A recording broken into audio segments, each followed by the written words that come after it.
In the same manner, PCR can also be used in detection of the HIV, since sequence of the HIV DNA is already known to us. When we say HIV DNA, because we know that DNA will give rise, the HIV's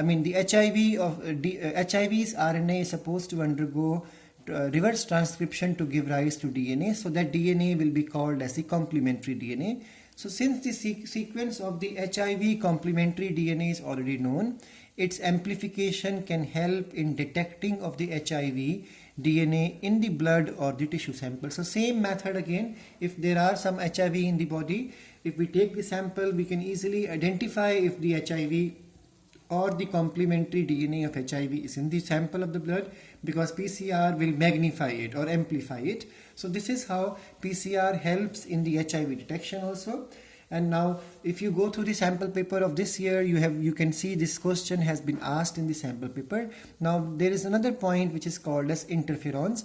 We have already covered this concept in the barriers, if you remember, in the innate immunity. Interferons are basically the antiviral glycoproteins. We learned in that chapter also, when a multicellular body undergoes viral infection, the cells which become the host of virus, they will release, while they are dying or sacrificing themselves because they have become a host to the virus, they release a glycoprotein which is supposed to send an alarm to the immune system and send the alarm to the neighboring cell which are not infected still by the virus, so that they become active against the virus. That's why interferons are called as cytokines, because they activate the next cell. Cyto means cell, kines means kinetics or activity. So interferons are the antiviral glycoproteins, and they function as immune regulators. That's why they are also called as lymphokines, because lymph word is used for the WBCs, and kine again stands for the activating the immune regulators. Interferons are produced by viral infected cells and release and trigger the immune system in the adjacent surrounding cells. Now interferons are of three types: A type, B type and G type, or alpha, beta, gamma type. The alpha type or the A type is released by the viral infected leukocytes and lymphocytes.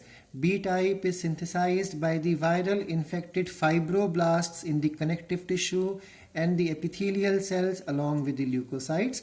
And in the same manner, we have the gamma type of interferons, or G type, which are synthesized or released by the helper T cell, or you can say the T cells or T lymphocytes.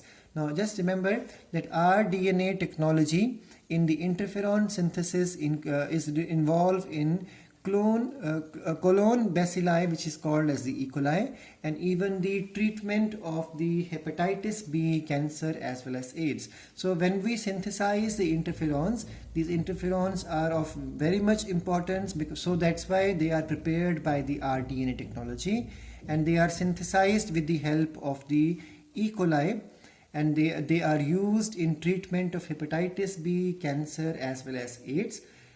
Now the next thing to understand are the ethical issues. Before that, let's learn some of the transgenic animals which have been created, because the next topic in the NCERT is that why transgenic animals are created and what is their use. So when you go through the NCERT, you will find that there are 5 points mentioned on page 112 and 113. So transgenic animals are those animals in which their DNA has been manipulated and they express an extra gene or foreign gene in them. So maximum of the transgenic animals are rats, rabbits, pigs, sheep, cows, fishes, although over 95% of them are mice, but others are also created because for the research purpose basically. So what is the role of these transgenic animals? First role we can learn is that the normal physiology and development can be studied with the help of these transgenic animal. Then we can even study how a disease spread, because of which mutation the disease occur, and the symptoms of disease, how are they going to affect the body's organ. So all these studies can easily be made with the help of the transgenic animal. And then there are important biological products, very important for your board exam. This paragraph are also synthesized by these transgenic animal. vaccine safety is done. Like these days, corona vaccine is in talk always. So the vaccine is supposed to be tested on mice or rats first, then monkeys, and finally on the human. And even the safety of the chemicals is also, that means toxicity of the drugs is also studied on the transgenic animal. Let's understand some of these points.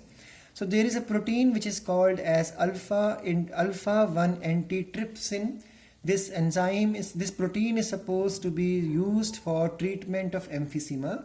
And today, by genetic engineering, there are some goats created, or transgenic goats created, which are the source of this alpha-1 antitrypsin. I have already explained to you the molecular farming concept. So this goat is something like a molecular farm for us.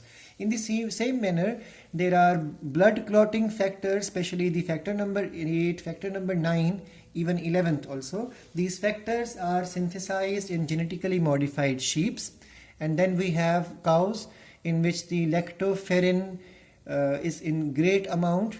And then we have the cow called as rosy cow, which is mentioned in the NCERT. In 1997, scientists reported the formation of this rosy cow, which was rich in the human milk protein that is called as alpha-lactalbumin, and this rosy cow carried 2.4 gram per liter of the milk, this human protein. So attempts are even going on to create the cure for PKU, phenylketonuria, as well as cystic fibrosis diseases also. Transgenic mice are used for testing the vaccines. Transgenic animals are used for testing the chemicals toxicity or the safety by introducing the genes exposed to the chemical. First they expose the genes to the chemical and they add into the body of the animal and see what exactly happened to the gene once it is exposed to a chemical. Now, in the same manner, transgenic animals are used to grow spare parts, that mean human body parts like hearts, pancreas, in the case of pig, and then replacement of the defected parts in the human. First transgenic animal for food was a salmon fish, which had more amount of growth hormone, therefore it grew bigger in size. And then preferred animals for studies are always the mice, rabbits and rats.